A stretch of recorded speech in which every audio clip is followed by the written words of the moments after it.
This episode is brought to you by Great Lakes Disc. Whether you're looking for cool new gear or your new favorite disc, Great Lakes Disc has what you need. Click on the Linktree link and you'll see the Great Lakes Disc link. Click that and start your shopping today. While you're on the Linktree, you'll also see a link for Idio Sports. If you want to take your game to the next level, make sure you get Idio shoes on your feet. The only disc golf shoes made by disc golfers for disc golfers. Also use my discount code disc.seeker to save money on your next order. Without further ado, I'll let my guest fully introduce himself, where he's from, and how he got into disc golf. What's up, guys? I'm Cam Rab, aka Disc Respect Disc Golf. Let's see. Yeah, I'm 28 years old.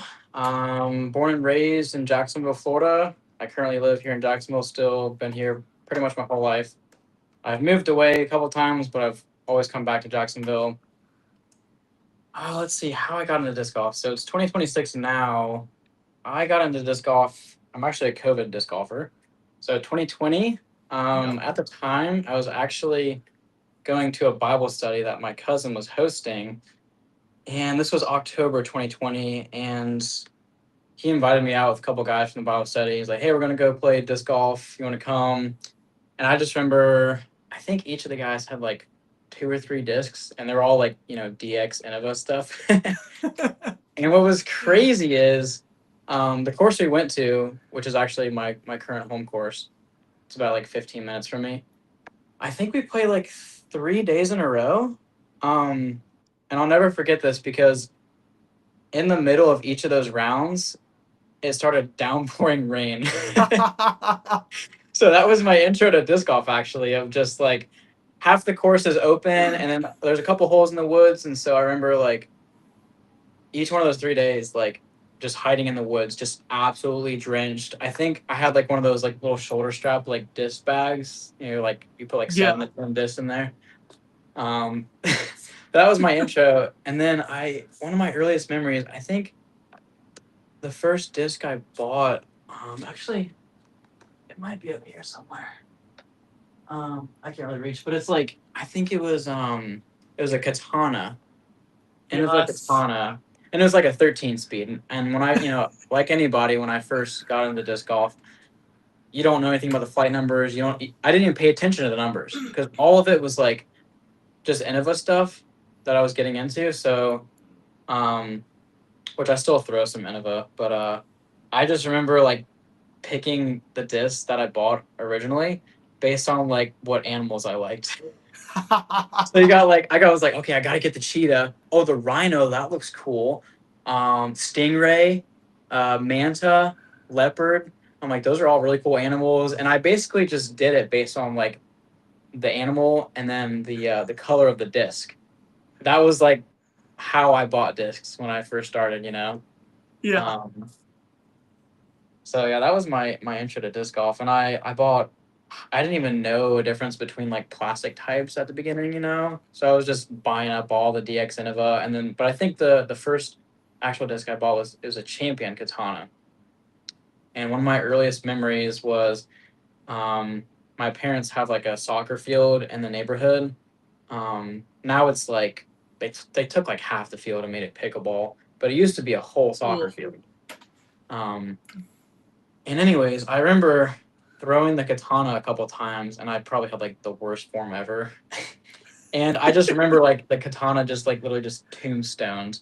And I took photos of it. I still have it on my phone, and it's just like it was like upright with the logo perfectly on there. And I kept throwing it like 4 or 5 times, and the soccer field had short grass, so I'm like wiping off the dirt and all that. And I'm like, why is this disc just land like that every time? Like, this sport is so weird. Like, why is it doing that?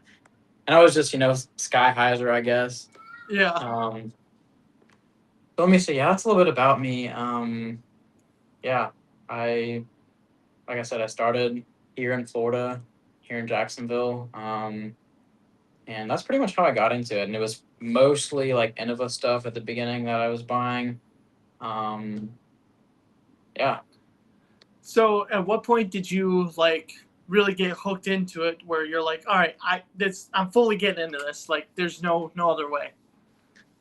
Yeah, so when we went out those first couple times, So my cousin, he can bomb. He can throw really far. And then there's another guy in the group, Ryan. And this guy, he's a lefty, and we haven't played together in years. But shout out Ryan Spiegelhalter if you're watching. I doubt it, but this guy is really tall, lefty, just a super smooth form, right? And so any beginner is just going to be like, whoa, like, wow, these things go so far, you know? Like anybody thinks that in the beginning, like, wow, I didn't know you could throw that far. And I just remember there's this one hole on the course. It's like hole 12. Each hole is like three pin positions. And when we first played, it was in like I think like the 400-foot position, par three. And Mm-hmm. Florida's, it's flat, but this one hole has like a little slight hill at the end where the basket's up on. So it plays more like 410 maybe. And I just remember him getting like to the base of the hill or like halfway up the hill, 370 or 380. And I'm, first couple days I'm throwing like, I don't know, there's no way it was more than 200, probably like 150 maybe. And then my form was bad. I actually had knee surgery for my ACL like way back then as well.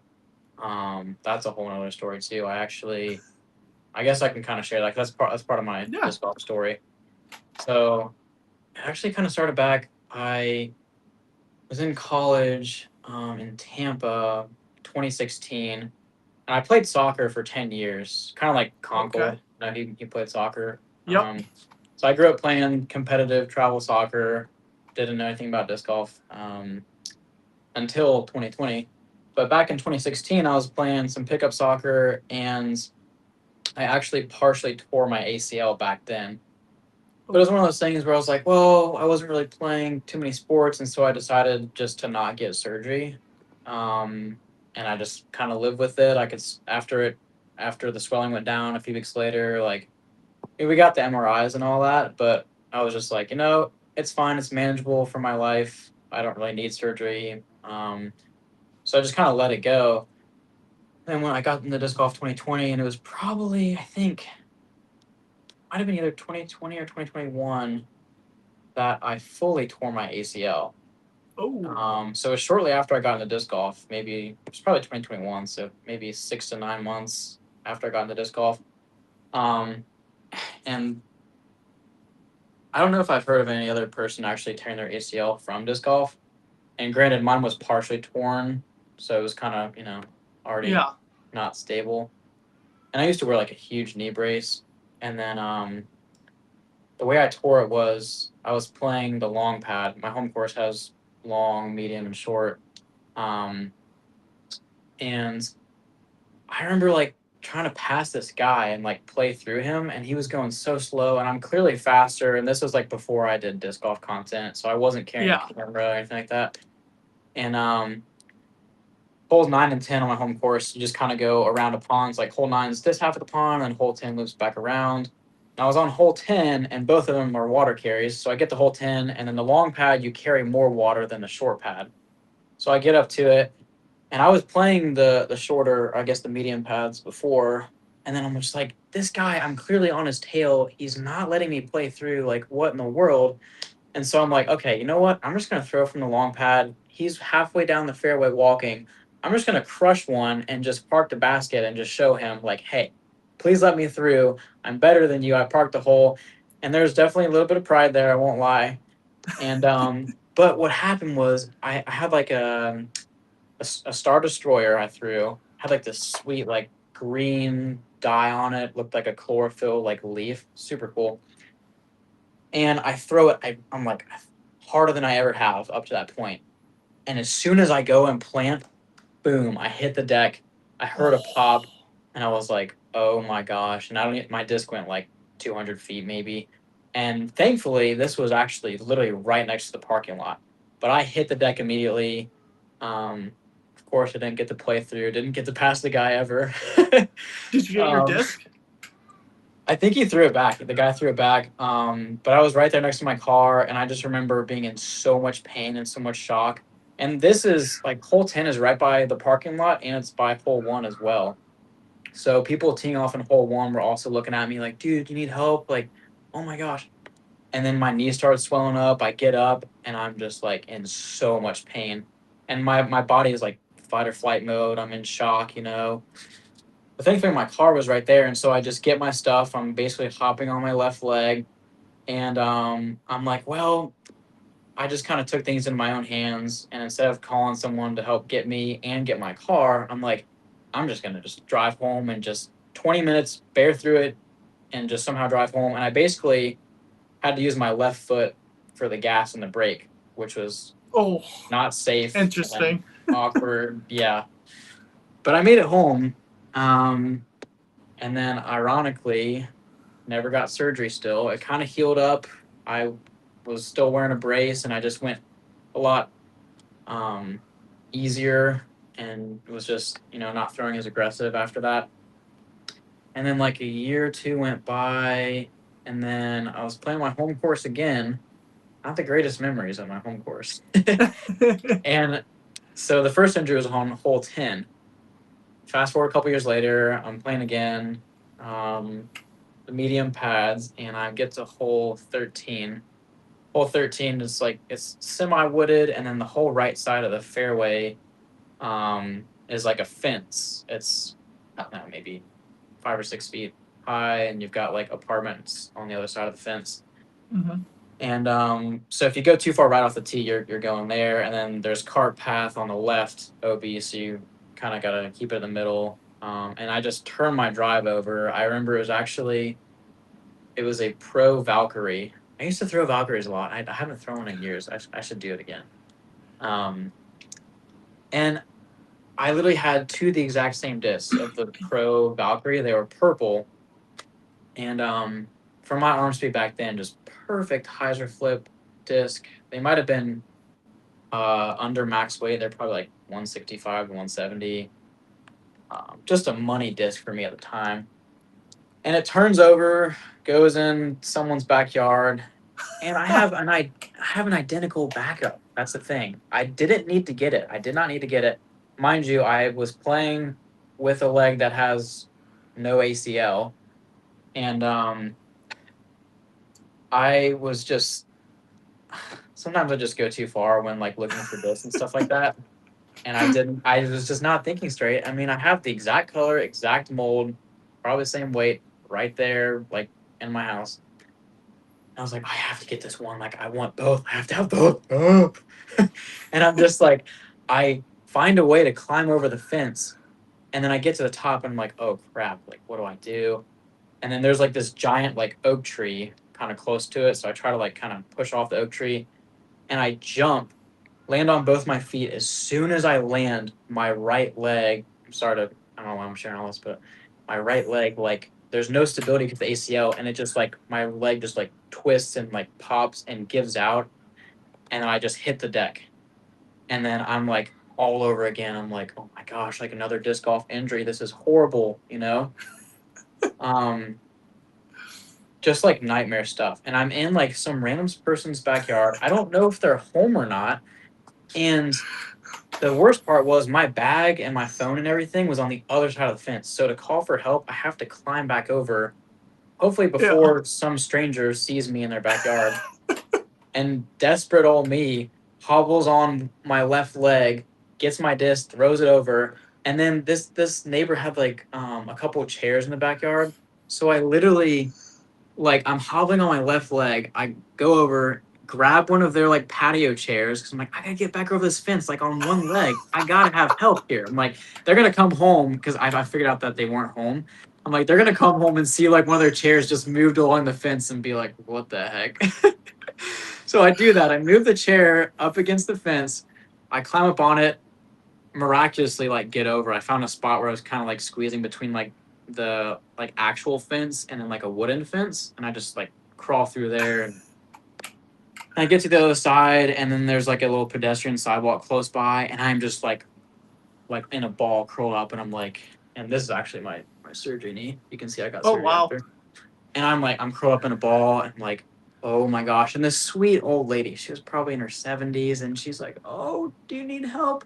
And I'm like, yes, but there's really nothing she could do for me. I mean, no offense, but there's just Yeah. she tried to pick me up, and I couldn't.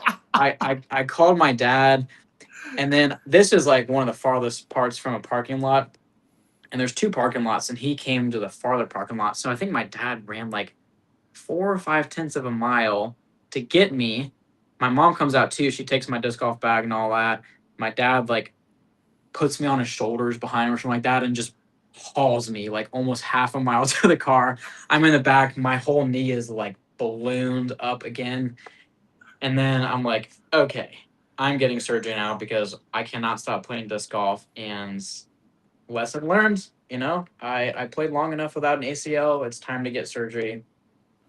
So I got surgery.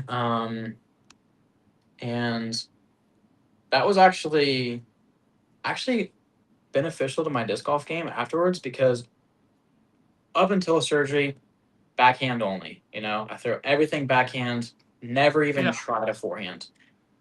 And then after rehab, however long it was, like 8 to 12 weeks, I forget, kept strengthening it. Um, then I had like this giant clunky brace from like the middle of my thigh to the middle of my shin, just huge. Like I'm like half bionic, like giant brace. And then I'm like, well, I am not starting to do backhand too early because if I get injured again, like that's not good. So I'm like, well, if I plan on my left leg as a righty, I can plan on my left leg and try to do forehand. And so I did forehands for a long time, and I don't think I threw backhands for the first like at least 3 months, maybe. And if I did, it might have just been kind of like a standstill where I'm like Hmm. not really putting much weight on my right leg. And there are times where I kind of tested it. I was like, okay, nope, we're gonna wait a little bit longer here. Um, so that was actually really beneficial to my disc golf game because it really developed my forehands and just how to grip the disc, where to grip it, how to get that spin and that pop, Yep. um, and all that good stuff. I actually try not to show my number here, but I actually kind of do like a little like split grip like this. Yep. So for all forehands, doesn't matter if it's touchy forehand approaches or power grip, whatever. So my thumb is basically like right in between these two fingers on the other side of the disc. Yeah. And I don't ever really do the stack grip or whatever. I don't mess around with this either. It's just That grip. Yeah, my fingers are like intertwined. Yep, just like that all the like time. this. Yeah. Yeah. Yeah. I've always done this. But yeah, I mean, anyways, all that to say, like, that really helped me be a lot more well-rounded, having the forehand and backhand combo. And then once I healed up enough, I was, throwing plenty of backhands and stuff like that as well. Yeah.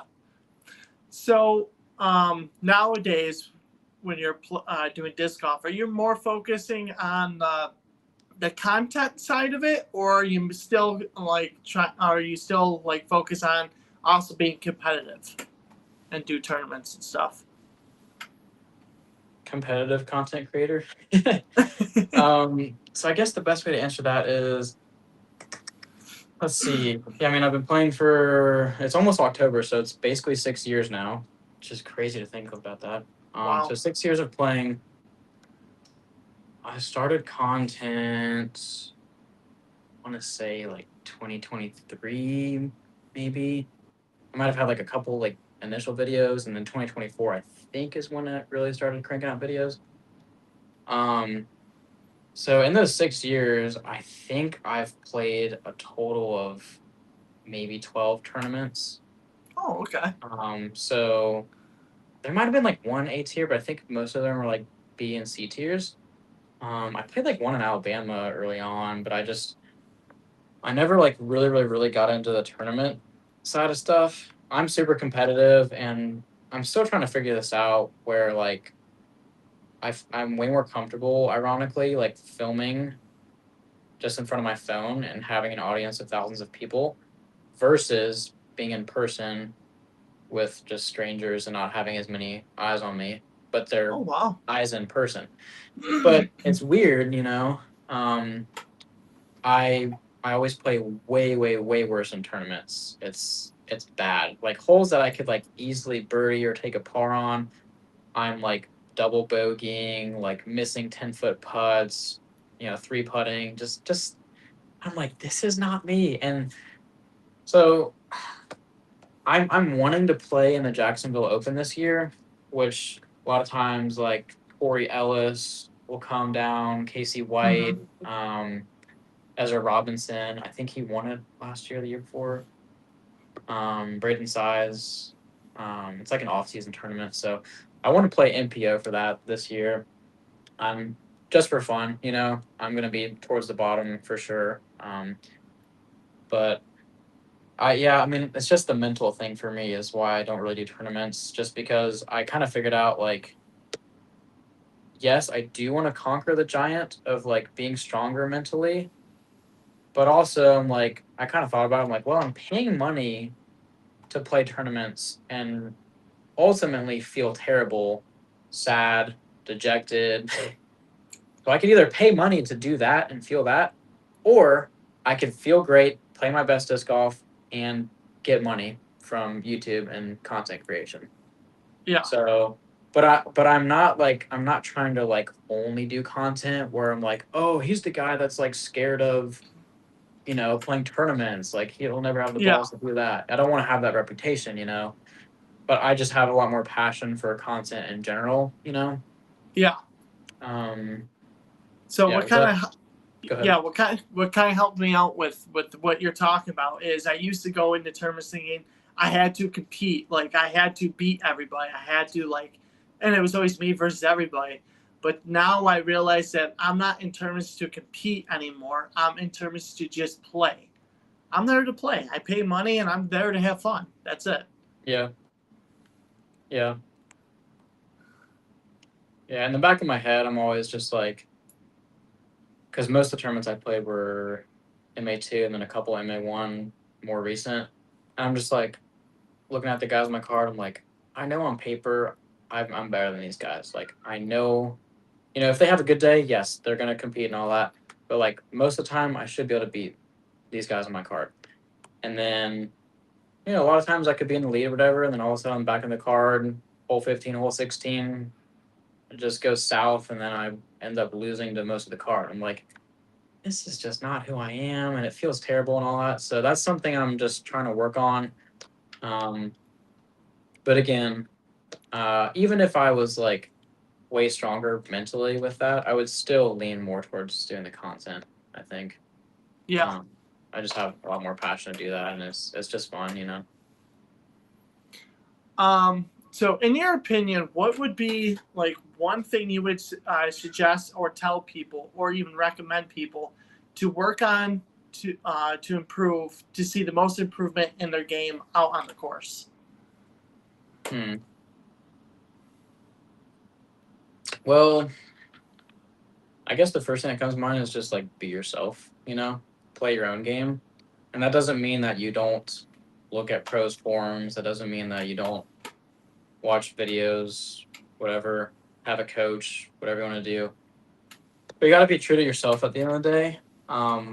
I have had tons of subscribers and just people commenting, like, why do you throw like that? Because I kind of lean over a lot. You've seen my videos, I'm sure, and I throw Mm-hmm. like on a lot of hyzer normally. And I don't really reach back. I kind of reach down. But then if you do a slow mo, I reach down, but then it still comes across flat. Yes. But it just feels natural for me. I don't know how to explain it. Um, I've been working on anhysers more recently, but I still kind of do stoop down and then come across like that. It's weird, but it's not that I'm like ignoring like the chance to imitate pros forms or have a better form, whatever. Because I have tried that countless times. People are like, okay, try this, and I try it, and I don't just give it one chance. Like I do it over and over and over again. I'm like, okay, is this form gonna work for me? Because sometimes I want to see if I can look better on my form. I'm like, okay, how can I look more like a pro? How can I look smoother? And then I either have like a bad release, or I'm like just it feels uncomfortable, or I'm losing distance, whatever. So, anyways, back to your question. I'm like, you gotta just be true to yourself, your own game. Um, for me, like I said earlier, like that, that like fan grip, like this for me, like that's where I get a lot of power. Other guys don't do that. Um, so kind of take a grain of salt with everything. With my parents always said to me growing up, like, chew the meat, spit out the bones, right? So, oh, I like Yep. this. I'm gonna take some of this, whether it's content creation ideas or whether it's disc golf form or whatever. Like, oh, I like that. I can use that. I can implement that. That's a puzzle piece of my game. But at the end of the day, like, you're constructing your own puzzle, you know. Yep. So like, I play in Florida. I look up to Calvin Heimberg a lot, a Florida guy. For him, like, the way he drives those low ceiling shots, that's one of my puzzle pieces right there, you know? Um, and then there's other guys like Evan Smith, his forehand, just how smooth he is, the elbow and all that. That's another puzzle piece right there. It could be like Greg Barsby, those little like soft throw-ins, puzzle piece there.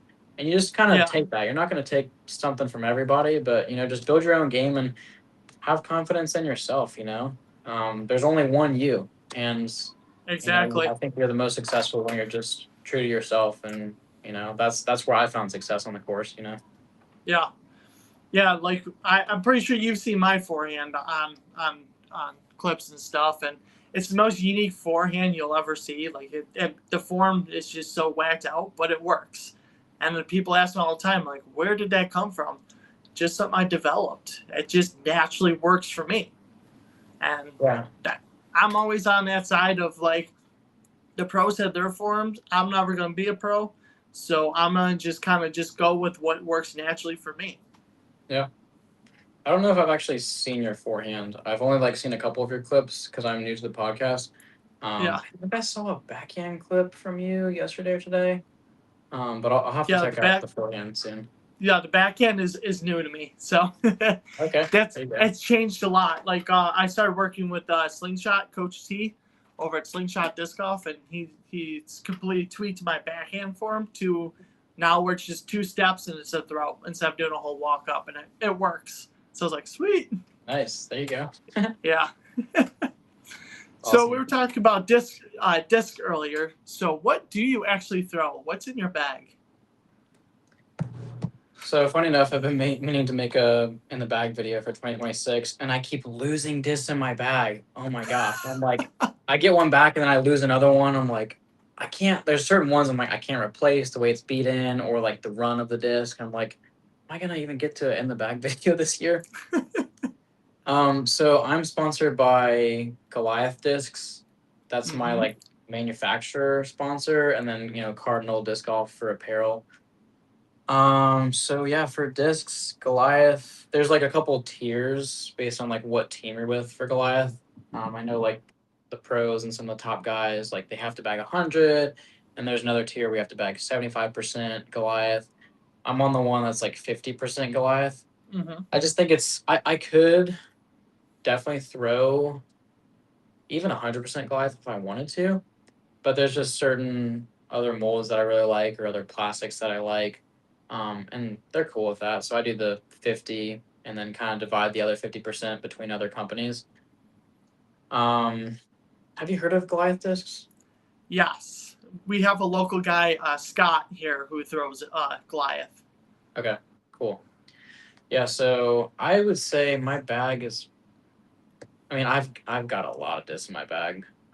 If you didn't know that, or if anybody has not known that, I've got like one of those bigger squash bags, and literally anytime I play with people, they're like, "Dude, you probably have the heaviest disc golf bag I've ever carried."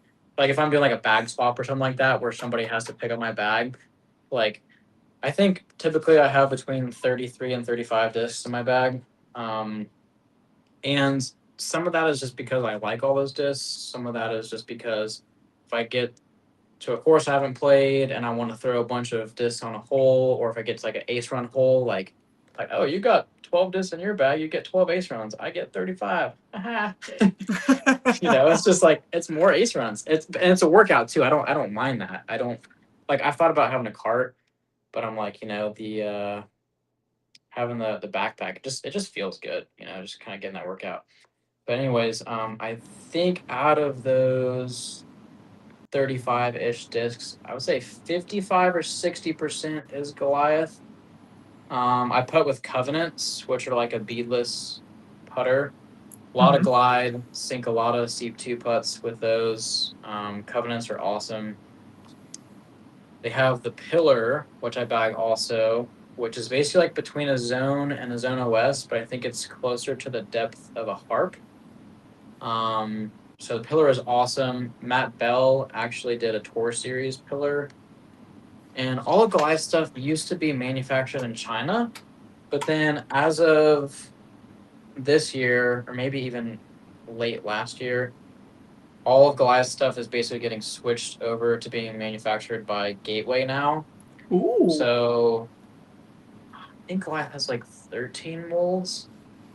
And then one just got switched over like recently, like in the last like week or two, and they just started posting videos about the Shepherd.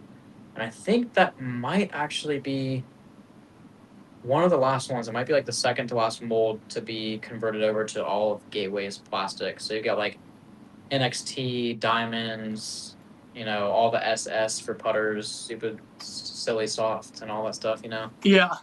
So yeah, I put with the Covenants. They also have Waymakers, which are like a beaded putter. I don't really like beads on putters, but I don't throw those. My mid range that I throw, I bag a lot of mids, but the straight to stable 5502 is the Redemption. I also bag this, not this exact one. Actually, this is one of the discs that I lost. It was like a blue one, the first one they ever made, and I paid $100 for it to get the first one. It was like one of one made, and I lost that recently in a pond. But this is the Samson. It's like basically like a Justice, super super beefy mid range 5-speed. So think of it as just like almost Zone OS, but a lot faster, and it'll give you a lot more push. And then, yeah, my favorite disc is the Goliath Arc. It's like 9.5, -1.2. The old ones from China, I did like better. They're a lot gummier. What else I have? I think they're like, I literally have like 10 of those, and they're all in my portable disc golf basket. But that's my favorite one. If you ever seen the yellow disc with the smiley face die, that's my Goliath Arc. I throw that a lot. It's just super controllable, and I can get it a little bit past 400 feet, like on a perfect throw. And it goes as far as my distance drivers, but it's a little bit straighter, a little bit less of the right to left movement. My go-to distance driver is the slingshot. Those things bomb. Both of the old runs from China and the new ones from Gateway. It's like 13. They originally were 13.5, -2.2. Now the ones from Gateway, they've got more domes, so they gave it an extra number for glide, so it's like 13.6, -2.2. And I haven't thrown a Shrike in a long time, but it's basically like that. Just absolutely bombs. I've had some subscribers like get some recently with my discount code, and they're like, dude, like this is giving me like 20 feet of extra distance, like without changing my power. It's just, changing the disc. And there's a couple other Goliath molds I throw, but that's most of what I do for Goliath. And then my go-to approach disc, like I said, I have the pillar, which is closer to a Zone OS, low glide. But then my main approach disc is the Trash Panda Canyon. Love the Canyon. I've done a lot of series, like just trying to ace with the Canyon and all that. Canyon's one of my favorite molds, and definitely my favorite Trash Panda mold. And then I've got some Innova. The Fox is like my favorite mid-range, like ever right now. I still have yet to throw an Arachnid. I want to, but that's another disc that I lost that I need to buy another one so I can do it in the bag. Because I had a Halo Star Fox and then just a Star Fox. And I lost a Star Fox, which was like the super flippy one. So I would say my bag is like Goliath, Trash Panda, Innova. I've got this Wraith right here, one of my farthest flying discs, Star Wraith, super, super, super beat up. There's not another disc in the world that flies like this one for me.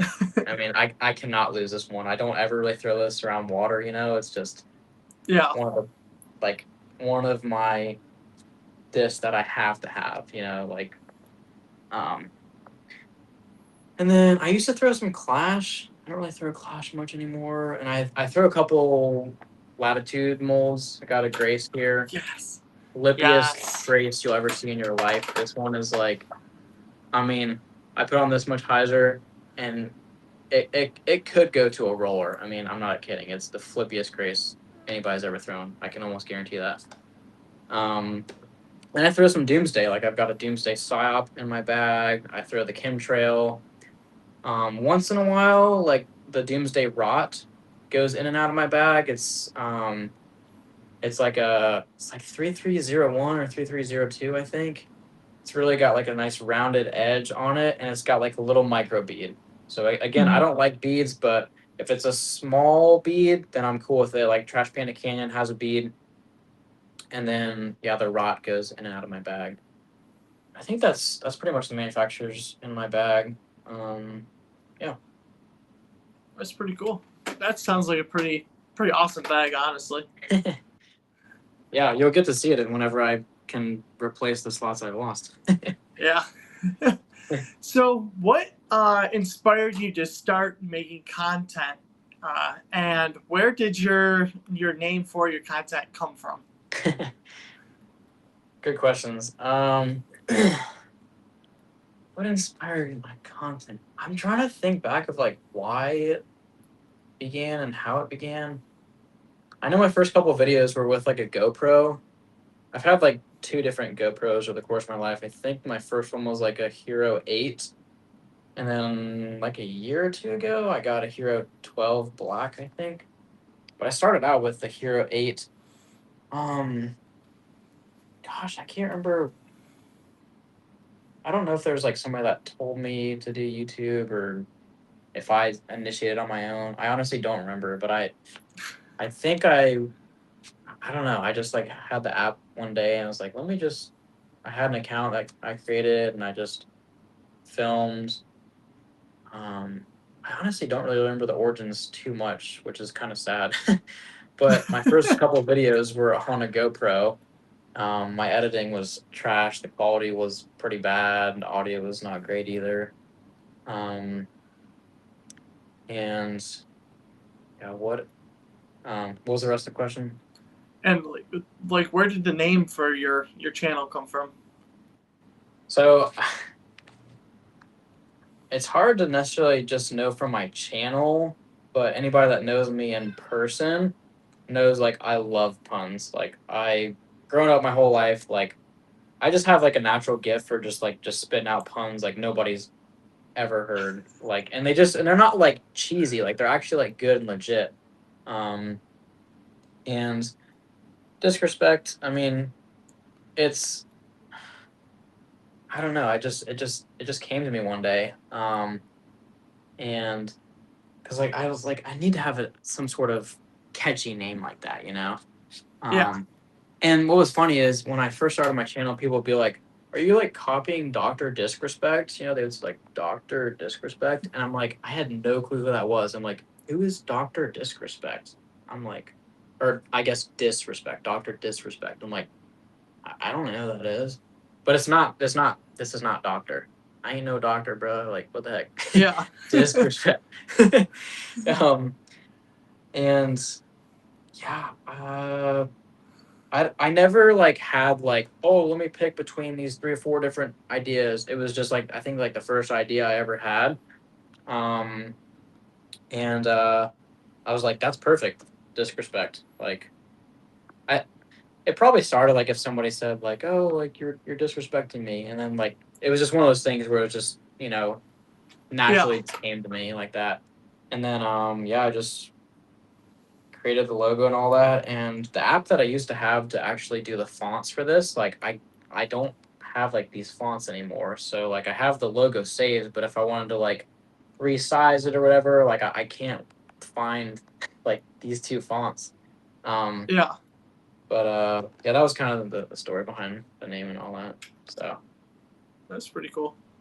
So, what's this Ace Race 2.0 that everyone's like been noticing, been seeing? So, what is it and who you got involved, and let's dive into this. Yeah, let's do it. Ace Race 2.0. So, um, we'll backtrack. It started obviously with the first Ace Race, which was originally just Pop Top Disc Golf against Conkle. Um, thanks, Justin. He's watching live. Justin just texted me. It's like, oh, I'm a graphic designer. I'll get your logo all set. Heck Thanks, yeah. brother. um, I totally blanked out. What are we talking You about? were with Conkle, Oh, something about. yes, Ace Race. Yeah, thanks. So it was just supposed to be originally between Conkle and Pop Top, the first Ace Race. And I think it was for $200. I think like something like that. It was like either for 100 or $200. And they're like, okay, let's do 10 to 200 feet. They thought it would be really quick. They didn't think it would take that long. 10, 20, 30, 40, 50, all the way to 200. um, and But I was like, I want to just like jump in on this on the side, not for money, and just see if I can beat them, you know? And I could have done that without filming, but I'm like, I want to film this and I want to like hijack the race. They can still have it. I'm not like intruding, like I'm not opening the door. I'm like, I'm in my own house, but Yeah. type of thing, separate.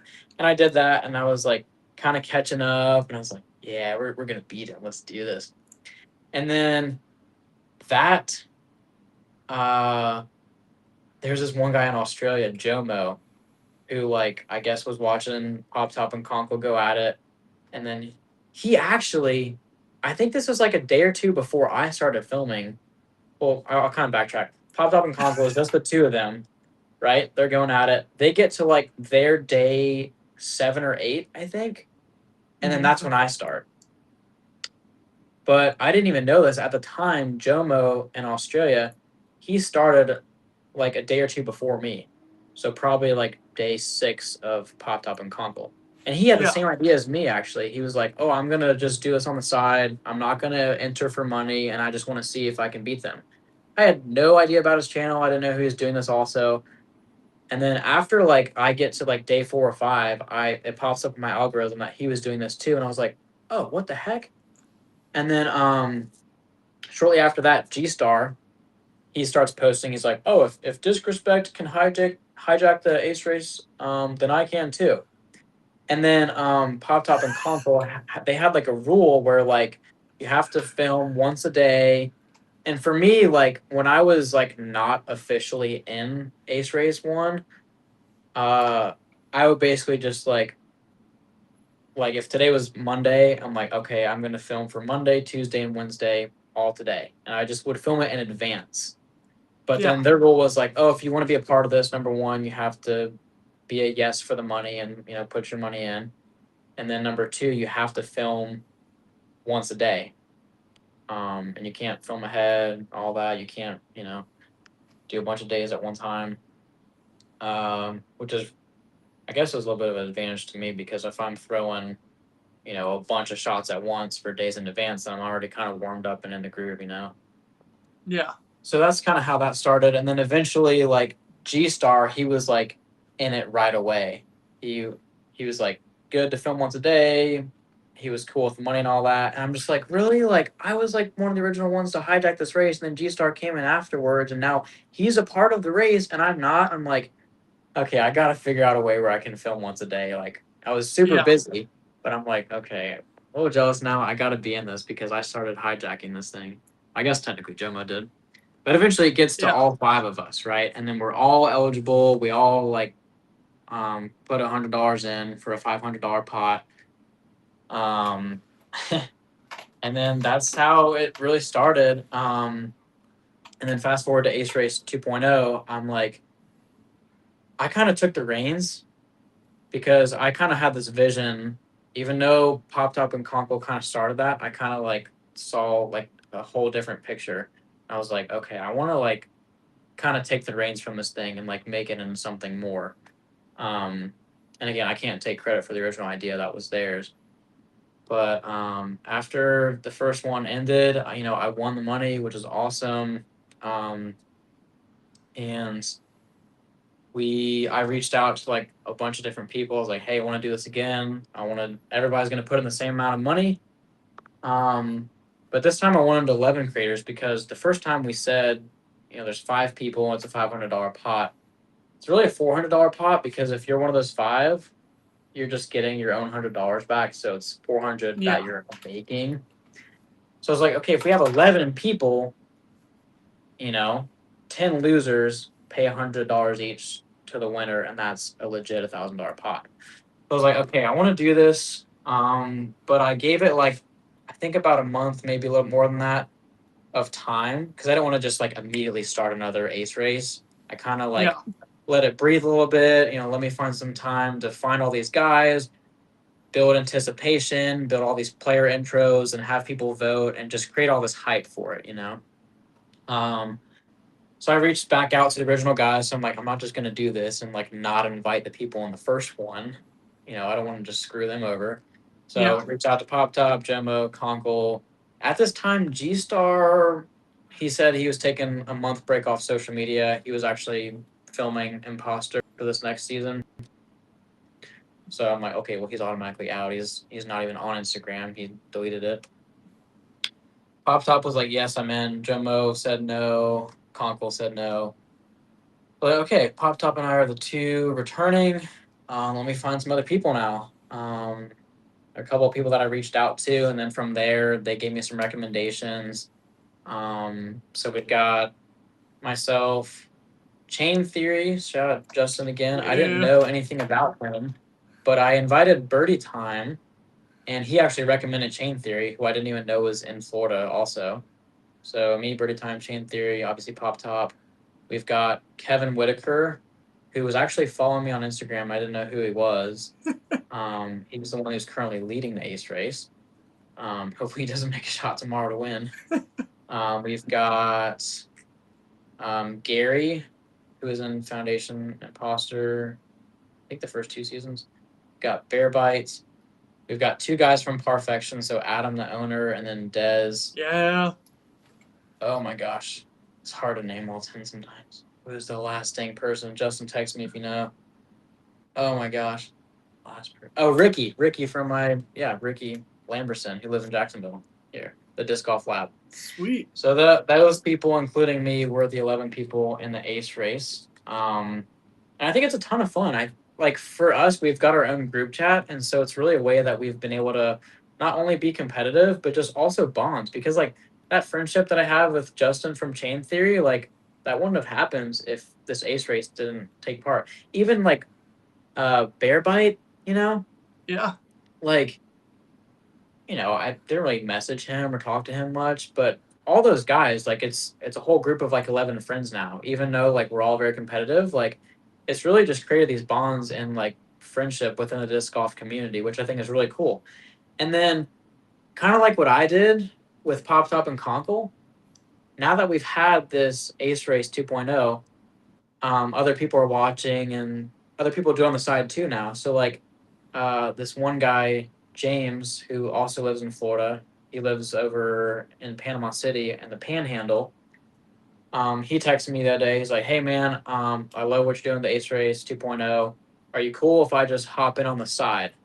Again, we've got our 11, and he wanted to do what I did in the first one and just do it on the side and see if he can beat us, and not take any winnings. Just do it for pride. And I'm like, dude, that's exactly what I did. So absolutely, man, go for it. But of course, now we've got a lot more rules because the first one it was just not good. So like as far as rules and like what's expected and all that. So this other one, I mean, I've posted all the rules on my Instagram. Like, okay, like no cuts when you're editing, so it all has to be one continuous video. Everybody's a group, we all keep each other accountable to all that. We're kind of like our own referees, just making sure like the group decides on stuff. We voted for stuff like, okay, do we all have to throw on flat ground or can we do downhill and uphill because we all live in different states, different elevation, all that. And then of course there are 11 of us, so 6 is the majority.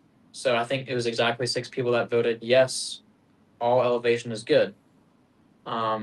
So we're still kind of tweaking some things for the future, but I'm wanting to do like a third ace race. Spoiler, either in like December or January, which would kind of be like a winter edition. Oh, that'd be rough for. And I don't know. I don't. What's That'd that? be rough for anybody up north trying to get in because we're stuck inside. Yeah. Yeah, but my whole vision for the ace race is like it could either happen twice a year, biannually, or quarterly, 4 times a year. Um, and I just don't know like how many people would be each time, or if we would do $100 each person every single time as well. I don't know if the pot would fluctuate or whatever. But a lot of people are interested now, and one of the guys, Ricky, the disc golf lab, he is like a gyronaut, MVP guru. He has a connection with MVP where MVP was like close to sponsoring this actually. People may not know this, but MVP was interested in like how many views total like the ace race is getting because they might be involved in future ace races for sponsorship and all that. And we are only 6 days into this ace race 2.0, and we've got literally cumulatively between our 11 accounts of posting over 100,000 Oh views. wow! So, and I think that's just Instagram. There's also TikTok that people can post on, and YouTube. Instagram's like mandatory, like everybody has to post there because that's where you tag and collaborate. But I myself, like I post my own videos on YouTube. So I'm sure I've got YouTube subscribers that don't see the other 10 accounts posting. Yeah. But it still gives it views and traction and interest, And so I also wanted to mention Par On Disc Golf. They are my local disc golf shop here in Jacksonville, Florida. Oh, I missed Hunter Dean, HD Disc Golf. That was the other guy too. He's in the ace race as well. Hunter used to live here in Jacksonville, and he and his wife are up in Tennessee now, and they just opened a Par On Tennessee disc golf shop too. So not only do we have the grand prize of $1,000, but at the end of the whole ace race, us as a group will pick the 5 coolest, and then we'll post those aces probably on my account publicly for people to vote on, and then the ace that gets the most votes, that's the coolest ace, they'll win some discs from our sponsor Par On, and they'll be stamped like this with like a little Par On stamp. Yeah. So it's cool, maybe MVP will sponsor the next one and it'll get more traction. And I think it's cool because, you got all these people in different cities and states, and it brings us all together virtually, and you just create these friendships, and like, I've got Justin who's in Orlando. I can visit him. I know Des Discs. Shout out Yep. Des. He's in Colorado. So if I were to ever go out to Colorado and like play in Denver or whatever, he's there, Trash Panda's there. So it just kind of creates all these connections, which has been really cool as a creator to have that, Mm-hmm. Yeah, definitely. Yeah, I've been enjoying watching it, like watching everyone flick in these aces. Like, man, I gotta get in on this at some point. Yeah, it's harder than it looks, and I mean everybody this season is just making crazy shots, and the pace is way faster than I ever thought it'd be. Yeah. So as we're wrapping this up, you got any questions for me?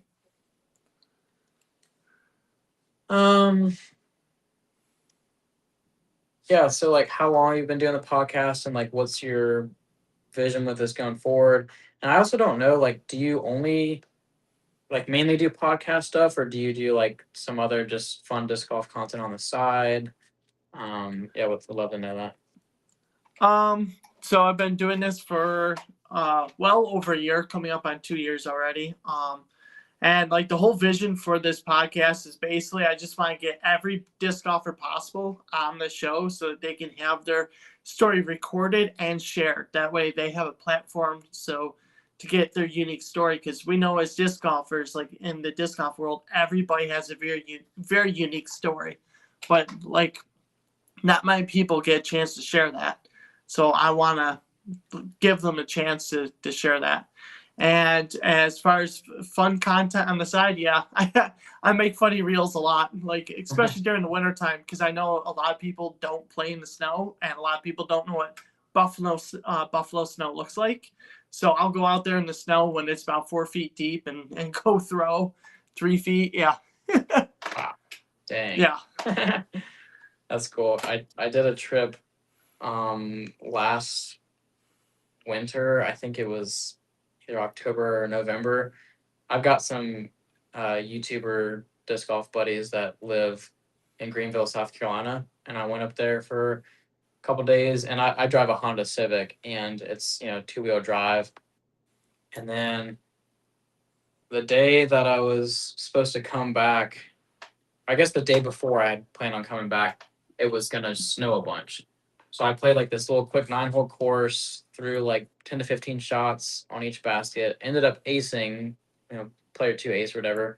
And then it was snowing so much, I'm like, I have to get out of here. And my tread on my tires wasn't that great. And I almost got stuck in the snow, but I'm like, I have to play disc golf in the snow. Like, this is going to be so fun, like good for content. Like, I did like some snow angels, and I've seen snow before and been skiing and stuff in the past, but it was cool to just have that moment. But I was like so close to getting trapped in the snow from playing disc golf too long. Yeah. Yeah, it's always funny. Like people say snow and like, oh no, Buffalo snow is way different. Like our snowstorms, we don't say a couple inches, we go by feet. So Oh my gosh, yeah, I can't imagine yeah, that. it's very interesting. Yeah. Got any more questions? Um, Off the top of my head, so you're on like all social media, like obviously Instagram, you're on YouTube, obviously. Yep. Are you And anywhere else? Facebook. Facebook? Yeah. Just Facebook. And then occasionally I'll shoot out a tweet or two, but that's about it. Oh, do you have any merch that you do? No, I have no merch. Yeah, I've wanted to do merch. I just don't really know where to start or who to ask. I have got a little bit of a connection with Pop Top, and I know that they've done like some shirts and stuff like that. They've got hats and all that. So that's one of my like dreams and goals for the future of like, it's not like a big priority, but I'd love to like do merch at some point. Like I've made my own hats for myself, but I've never made merch available to public. I don't really know how to go about that. And I've also loved to, because this is dyes, but I'd like to get like foil stamps or whatever with my logo, which would be super cool. Yeah. So those are all stuff that would be nice for the future. But I've been doing way less content the past like 5 or 6 months because I'm getting married next month, and wedding planning has been taking up a lot of time, and that's priority. Mm-hmm. Also, really cool thing to come. Our honeymoon's in Hawaii next month, and so little spoiler. I do a bunch of course reviews, mostly in Florida, sometimes Georgia and Alabama and Carolinas, but predominantly Florida. Our honeymoon's in Hawaii, and I'm going to be doing a course review over there. And the course looks sweet. I don't know the name, I forget, but be on the lookout for that next month because it's going to be a cool video. All right, cool. Definitely. So my final question for you tonight is how can people follow you? What platform can they follow you, and how to find you? Yeah, so YouTube, that's where I started. Everything's on YouTube, Disrespect Disc Golf. You'll see this logo, black, blue, and white. Instagram, my handle is at disc_respect. I don't have a Facebook or TikTok, whatever. It's just YouTube and Instagram. And then I do have like, can I shout out like sponsor stuff? Yeah, definitely. So Goliath Discs, if you go to goliathdiscs.com, anything you order, you can use my code CAMRAB10, CAMRAAB 10% off there for Goliath Discs. Then for Cardinal, my code is DiscRespect, DISCRESPECT. I think it's just Disrespect, and that gives you 15% off, I believe. Either 10 or 15 off on Cardinal's site. And then I also do like the layout gloves. So like layout does ultimate stuff, but also disc golf. And so whether it's raining or you're sweaty or your hands are cold, you want extra grip, extra distance, I've got an affiliate link for that too. So that's that's posted on my social media as well for people to find. Cool. Hey, thank you for coming on tonight. Thanks for having me, man. This was a blast. And not only does this help promote my stuff, but I want to like look back and see all the creators that you've interviewed before and check out all your stuff too. So this was seriously so much fun. I loved it. First time ever being on a podcast. So seriously, thank you so much for having me. It was so much fun. Yeah, it was a blast. Have a good night.